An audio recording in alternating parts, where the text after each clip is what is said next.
बिस्मिल्लाहिर्रहमानिर्रहीम अस्सलाम वालेकुम जैकब न्यूज़ सां मां आहियां आबिद अली मंगरियो। पेश आहिनि हिन वॻियूं हेडलाइंस। जैकबाबाद जी मुस्लिम कॉलोनी वेझो ॿ मासूम भेण ऐं भाउ रांदि दौरान पैर तिरकण सबबि रिंदवाही में ॿुॾी फौत। ॿारनि जे ॿुॾण जी इतला ते इलाइक़े वासियुनि पहुची ॿारनि खे कढी सिविल अस्पताल पहुचायो, जिते डॉक्टर पारां मासूम भेण भाउ 4 वरनि जी सानिया ऐं 5 वरनि जे मुमताज़ डोमकी जे फौत थियण जी तस्दीक कई त संदसि गर्भातियुनि में कोहराम मची वियो। जैकबाबाद में सदर थाणे जी हद पेचूहा फाटक वेझो हनफिया मस्जिद पाड़े जे रहवासी नौजवान सदाम बिरोही पाण खे ट्रेन हेठां आणे आपघात करे छॾियो। इलाइक़े वासियुनि मूजिबि नौजवान जैकबाबाद खां कराची वेंदड़ ट्रेन सखर एक्सप्रेस ॾिसी पटड़ी ते सुम्ही पियो, जंहिंखे उते मौजूदु माण्हुनि परे थियण लाइ रड़ियूं बि कयूं, पर नौजवान न उथियो ऐं ट्रेन चढ़ी वञण सबबि संदसि सिर धड़ खां जुदा थी वियो। दौदापुर वेझो ॻोठ मुस्कान बिरोही में बिजली ठाहिण दौरान थंभे खां करंट लॻण सबबि ख़ानगी लाइनमैन अकबर बिरोही फौत। ॻोठाणनि ख़ानगी लाइनमैन जो लाश पहुचायो त संदसि गर्भातियुनि में कोहराम मची वियो।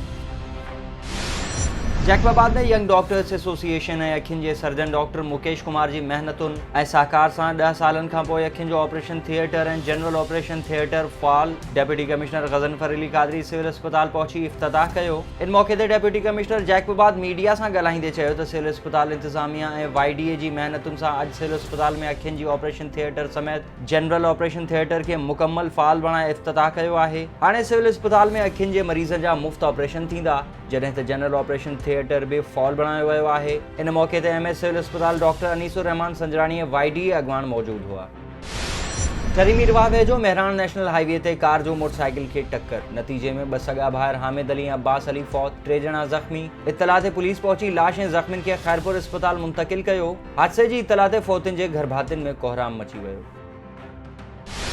कंदकोट में अणसुञातल जवाबदार हिंदू वापारी गोवर्धन दास जे घर में तेज़ाब उछलाए फरार। इत्तला ते पुलिस पहुची वई, जवाबदारनि जी ॻोल्हा शुरू। घरधणी मूजिबि अणसुञातल जवाबदारनि दरवाज़ो खड़काए घर अंदरि तेज़ाब उछलायो आहे। तहफ़्फ़ुज़ फ़राहम करे जवाबदारनि खे गिरफ़्तार कयो वञे। लाड़काने में forest worker welfare association Sindh पारां पघारूं ऑनलाइन न थियण ख़िलाफ़ गदा हुसैन भट्टी, फयाज़ हुसैन फुलपोटो, ख़ालिद हुसैन भुट्टो ऐं तुफ़ैल अहमद जखरो जी अॻवानी में एहतिजाजी मुज़ाहिरो कयो वियो। मुलाज़िमनि सिंध सरकार खां घुर कई त ॿियनि खातनि जियां ॿेले खाते जे मुलाज़िमनि जूं पघारूं बि ऑनलाइन कयूं वञनि त जीअं वक़्त सिर पघारूं मिली सघनि। कंदकोट में ॻोठ शेरदिल पठान वासी बहलकानी बिरादरी जो ॿारनि समेत B सेक्शन पुलिस ख़िलाफ़ एहतिजाज, नारेबाज़ी। ॻोठाणनि असगर बहलकानी, फिदा हुसैन बहलकानी, ख़ालिद बहलकानी ऐं ॿियनि जो चवणु हो त SHO B सेक्शन इलियास उढो कूड़े क़त्ल केस में फासाए पुलिस अटाला साण करे घरनि ते चढ़ाई करे घर ड्राहिया ऐं लखें रुपयनि जो सामान खणी विया आहिनि। पुलिस जे आला ऑफिसर्स खां घुर था करियूं त असां सां इंसाफ़ कयो वञे। मीरपुर माथेलो टाउन कमेटी जे मुलाज़िमनि पारां गुज़िरियल 3 महीननि खां पघारूं न मिलण ख़िलाफ़ एजाज़ कोलाची, फरमान कोराई ॿियनि जी अॻवानी में एहतिजाजी मुज़ाहिरो कयो वियो। टाउन मुलाज़िमनि वज़ीर आला सिंध खे अपील कंदे चयो त 3 महीननि खां पघारूं न मिलण सबबि असांजा बच्चा बुखूं काटण ते मजबूर आहिनि। जल्द पघारूं जारी करे असां मथां रहम कयो वञे।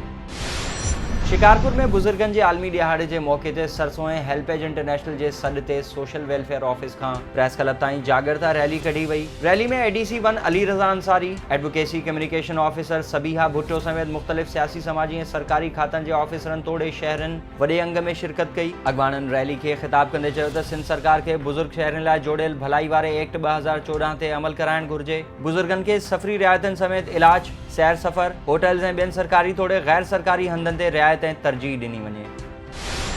सखर में मेहड़ वासण उम्मे रुबाब चांडियो सखर प्रेस क्लब में प्रेस कॉन्फ्रेंस कंदे चयो आहे त मुंहिंजे वालिद, ॾाॾे ऐं चाचे खे क़त्ल कंदड़ MPA जे किराए जे क़ातिलनि खे पुलिस गिरफ़्तार न करे सघी आहे। असांजे घर जा ॿारड़ा स्कूल वियल हुआ, जन ते फायरिंग थी आहे। क़ातिल पारां MPA खे मैसेज कया विया आहिनि त पुलिस चढ़ाइनि खे रोकियो वञे ऐं सिंध सरकार बि पुलिस खे क़ातिलनि ख़िलाफ़ क़दम खणण खां रोके छॾियो आहे। क़ातिलनि खे गिरफ़्तार करे मुंहुं सां इंसाफ़ कयो वञे।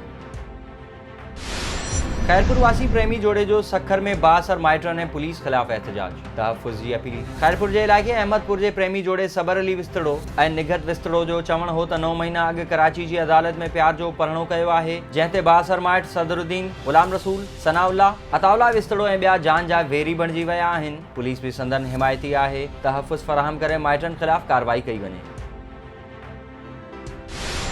ब्रिगेडी में मंशियात जे सरेआम विकरे खिलाफ शहरी रोडन ते निकरी आया। मंशियात फरोशन खिलाफ एहतजाज। ब्रिगेडी शहर ऐं बलोच कॉलोनी समेत ॿियनि इलाक़नि में मंशियात विकिरो कंदड़नि खिलाफ शहरिन पारां कारी अब्दुल लतीफ़ बलोच, तारिक बलोच, शहरियार बलोच ऐं ॿियनि जी अॻवानी में एहतजाजी मुज़ाहिरो कयो वियो। मुज़ाहिरीन घुर कंदे चयो त ब्रिगेडी ऐं भरपासे में हलंदड़ मंशियात जो नोटिस वरितो वञे ऐं मंशियात विकिरो कंदड़नि खिलाफ कार्रवाई कई वञे।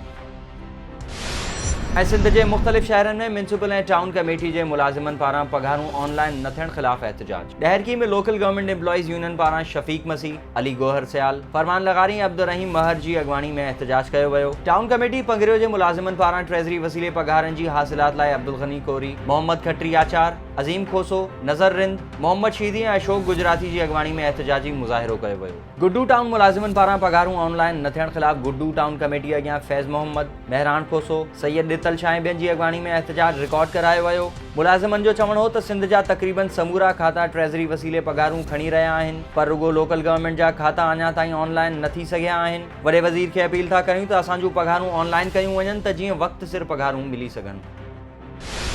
ही हुयूं हेडलाइंस। वधीक ख़बरुनि ऐं तफ़सील लाइ विज़िट कयो असांजी वेबसाइट www.jacobnewshd.com ऐं फेसबुक ते फॉलो कयो। ॾिसंदा रहो जैकब न्यूज़, ख़बर खां हक़ीक़त ताईं।